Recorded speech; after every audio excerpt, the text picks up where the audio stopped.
আসসালামু আলাইকুম।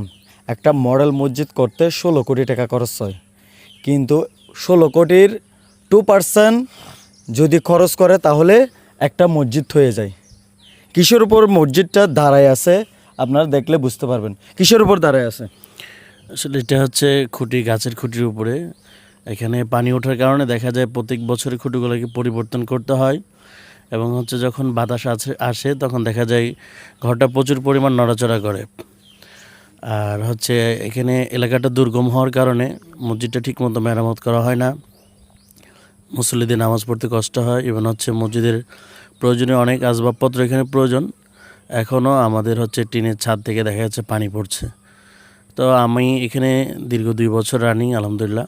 তো আমার একটা নিয়ত ছিল যে মসজিদটা কিছু ফাউন্ডেশন দিয়ে আমাদের খাম্বা প্রয়োজন। যদি এভাবে করা হয় দেখা যাবে যে মসজিদটা কোনো রকম আমরা নামাজ পড়ার মতো উপযোগী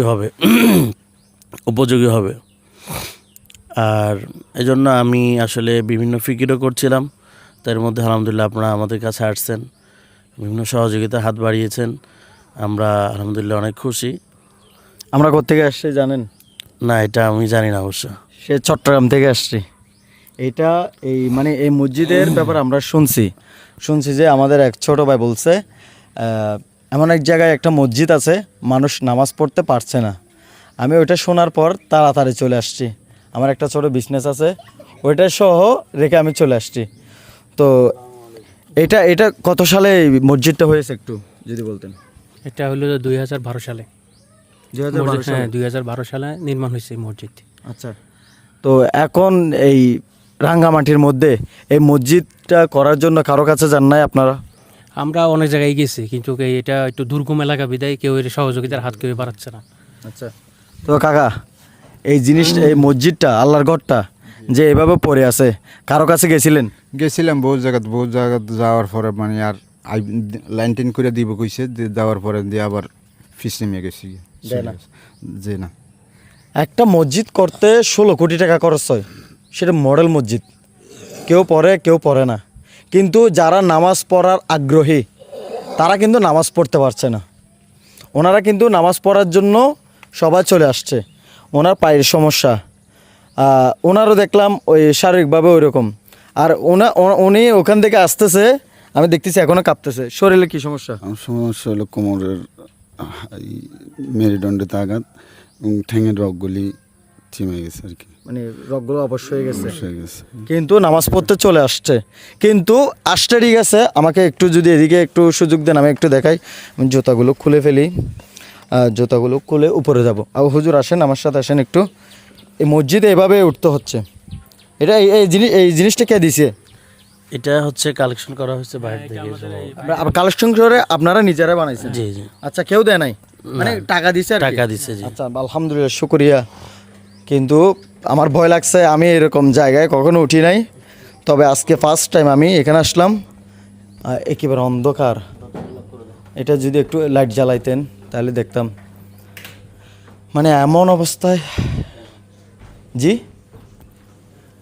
মানে এমন অবস্থায় আমি কখনো আসি নাই। দেখেন এখানে কি জুমা হয় নাকি? হুজুর একটু এদিকে আসেন, ওদিকে এদিকে আসেন। এখানে কি জুমার নামাজ পড়ানো হয়? হ্যাঁ, এখানে জুমা হয়। জুমা মসজিদ এটা, প্রত্যেক জুমায় 50 জন প্রায় প্লাস মুসল্লিও হয় এখানে।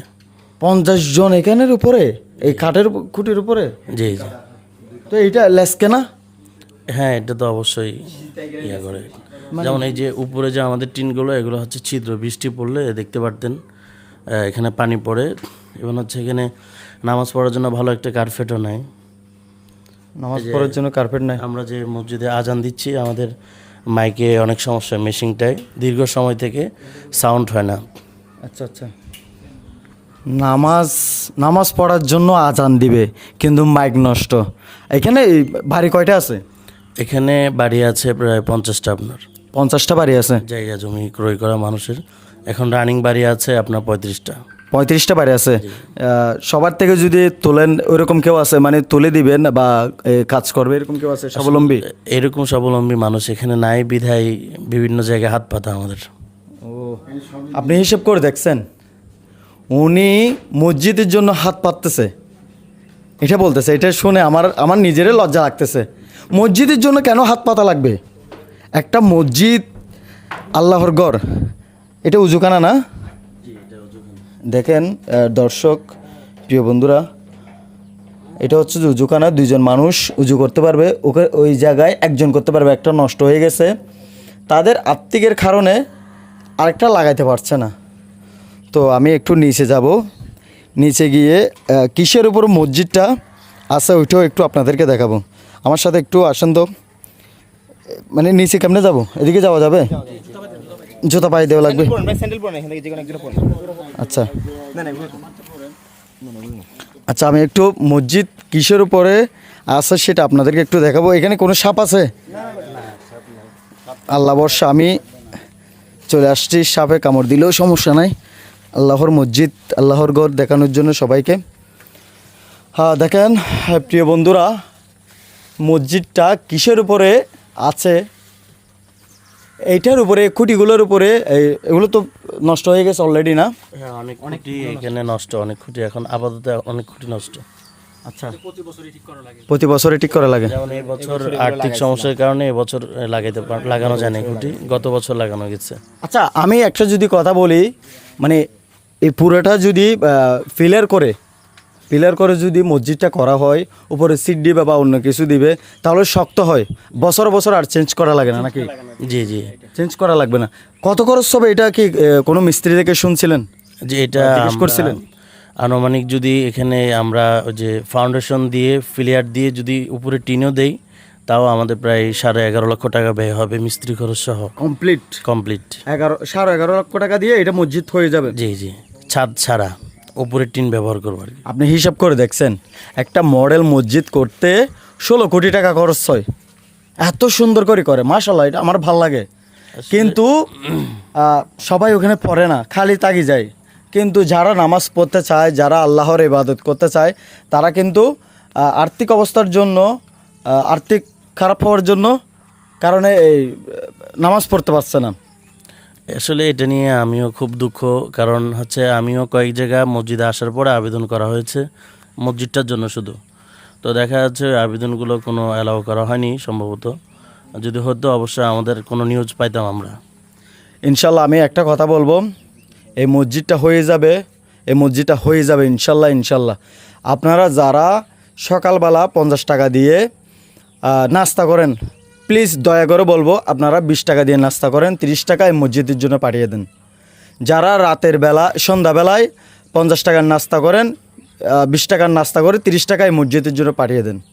তাহলে আপনাদের এই টাকাগুলো কোথায় পাবে, যে 30 টাকাগুলো দিলে মসজিদের জন্য? এটা অবশ্যই আমাদের বিকাশ নাম্বার এবং ব্যাংক অ্যাকাউন্ট থাকবে। বলছি যে মসজিদের জন্য যদি 30 টাকা দিয়ে দেয়, তাহলে যারা দিচ্ছে তারা কোথায় পাবে টাকাগুলো আবার?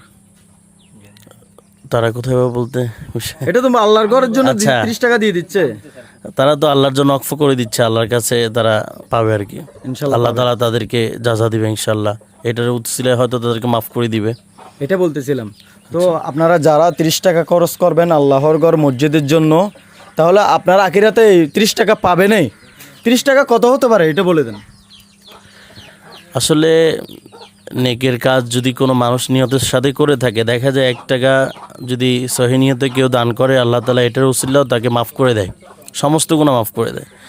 আর নেক এটা কত, এটা তো আল্লাহ তাআলা যাকে যত দিবে এটাই, এটার কোনো পরিমাপ নাই। আচ্ছা, ভিডিও অনেক বড় হয়ে গেছে, আমি শর্টকাটে বলে দিই। আমি ব্যাঙ্ক অ্যাকাউন্ট দিয়ে দেব এবং বিকাশ নাম্বার দিয়ে দেব। আপনারা যেভাবে যা পারেন, যতটুকু পারেন, যদি নাও পারেন ভিডিওটা শেয়ার দিবেন। যদি নাও পারেন ভিডিওটা শেয়ার দিয়ে আল্লাহর ঘর মসজিদের জন্য এতটুকু আপনি সাহায্য করবেন, এটা আমি মনে করবো সাহায্য। আপনি যদি 1 টাকা দিতেও না পারেন, আপনি একটা শেয়ার দিয়ে, একটা কমেন্ট করে আপনি ওই সাহায্যটুকু করেন। আমি বলবো এই মসজিদটা হয়ে যাক 50টা বাড়ির জন্য। তাদের আর্থিক অবস্থা ভালো না, যদি আর্থিক অবস্থা ভালো হতো আজকে এই মসজিদটা হয়ে যেত। আমি দেখতেছি একটা ঘর, মানে এখানকার মধ্যে একটা ঘর কোনো পাকা নাই, একটা পাকা বাড়ি আছে। এই যে আমাদের খুঁটিগুলো, এটা যেমন গোড়া এটা, হ্যাঁ এটা দেখা যাচ্ছে, এটা গোটা উঠে, হ্যাঁ এটা পচে গেছে একেবারে, এটাও পচে গেছে, এগুলো পচে গেছে। কিন্তু অনেকগুলো আছে। এই যারা মুসল্লি আছে, হুজুর আছে, তারা কিভাবে রিস্ক নিয়ে এখানে নামাজ পড়তেছে, নামাজ পড়াচ্ছে, এটা একমাত্র উপরওয়ালাই জানেন, উপরওয়ালাই রক্ষা করবেন। তো আমার কথা হচ্ছে আমার বাড়ি চট্টগ্রাম, আমি সাতকানিয়া, আমার বাড়ি সাতকানিয়া, আমি চট্টগ্রামে থাকি। চট্টগ্রাম থেকে সে সকালবেলার রওনা দিয়ে এই মসজিদের খবর শুনে আমি এখানে চলে আসছি। আসলে আপনার আগ্রহতে আমরা খুবই আনন্দিত। এরকম আগ্রহ করে যদি আমাদের রাঙ্গামাটি জেলা বা বিভিন্ন স্থান থেকে মানুষ আমাদের দিকে এগিয়ে আসে, দেখা যাবে যে অল্পর মধ্যে আমাদের মসজিদটা নির্মাণ করা সম্ভব হবে ইনশাল্লাহ। না, ইনশাল্লাহ ইনশাল্লাহ হয়ে যাবে। আমি সর্বোচ্চ চেষ্টা করব এই মসজিদটা যেন হয়ে যায়। এই মসজিদটা হওয়ার পরে আমি ভিডিও আবারও করব এবং কাজ চলাকালীন আবারও করব, মানে করতে থাকবো ভিডিও, কতটুকু হচ্ছে না হচ্ছে। যারা টাকা পয়সা দিয়ে সাহায্য করবে আল্লাহর ঘর মসজিদের জন্য, আমি প্রতিনিয়ত নিউজ দিব, এতটুকু হয়েছে অতটুকু হয়েছে, তাদের টাকা এই কাজটা হচ্ছে। তো ইনশাল্লাহ আমরা একটু এদিকে যাই। আমাকে আজকে 5,000 টাকা দিবে। হ্যাঁ, 5,000 টাকা দিলে 5,000 টাকাগুলো খরচ করবেন না, যেহেতু কাজ শুরু করব। মসজিদের জন্য রেখে দাও। হ্যাঁ, মসজিদের জন্য রেখে দিবেন। 5,000 টাকা এগুলো খরচ করবেন না। যেভাবে পারে, 1 টাকা পারে, 2 টাকা পারে, যেমনে পারে, এটা হচ্ছে যে মসজিদের জন্য। আমি চাই এই মসজিদটা হয়ে যাক। এই মসজিদটা হয়ে যাওয়ার পরে মানুষ সুন্দরভাবে সুস্থভাবে নামাজ পড়তে পারে, আল্লাহর ইবাদত করতে পারে। তো আমি এখানে আসার কারণ হচ্ছে যে আমার ছোটো ভাই, সে চট্টগ্রামে থাকে, আমাকে নিউজটা দিছে, হুজুর এদিকে আসেন। ও যে নিউজটা দিছে ওর উছিলায় আমি এখানে আসছি। আচ্ছা, তো আমাকে নিয়ে আসছে। আমি সহজে কোথাও যাই না, কম যাই। তো ও বলার কারণে আমি চলে আসছি। ইনশাল্লাহ আমি উদ্যোগ নিয়েছি। আমার কাছে বিশ্বাস করে আমি কোনো কোটিপতি ছেলে না, লক্ষপতি ছেলে না, আমার বাপ দাদা কেউ কোটিপতি ছিল না। আর আমি চেষ্টা করি মানে কোটিপতি যে কাজগুলো করে যেন আমি এগুলো করে বাঁচতে পারি। তো ইনশাল্লাহ আমি উদ্যোগ নিয়েছি। আজকে থেকে আপনারা যেভাবে পারেন এই মসজিদটার জন্য সবাই সহযোগিতা করবেন। যদি নাও পারেন, আমি বলছি শুধু একটা শেয়ার দেবেন। আপনার একটা শেয়ারের কারণে একজন মানুষের কাছে এই ভিডিওটা পৌঁছাবে। শুধু একটা শেয়ারের কারণে এই মানবিক ভিডিওটা সবার কাছে পৌঁছাবে। তো ভালো থাকবেন, সুস্থ থাকবেন, ওনাদের জন্য দোয়া করবেন। ওনারা যে অবস্থার মধ্যে আছে, এই অবস্থার মধ্যে যদি আপনি কোটিপতি যদি থাকতেন, শুধু একদিন যদি এখানে আসতেন, তাহলে আপনি বুঝতে পারতেন আপনি কতটুকু সুখে আছেন। আল্লাহ, মহান আল্লাহ আপনাকে কতটুকু সুখে রেখেছে। যারা স্বাবলম্বী যারা আছে তাদেরকে বলছি, আপনারা অনেক সুখে আছেন, এখানে আসার পরে বুঝতে পারছেন। তো ভালো থাকবেন, সুস্থ থাকবেন, ভিডিওটা বেশি বেশি শেয়ার করবেন। আসসালামু আলাইকুম রহমতুল্লাহ।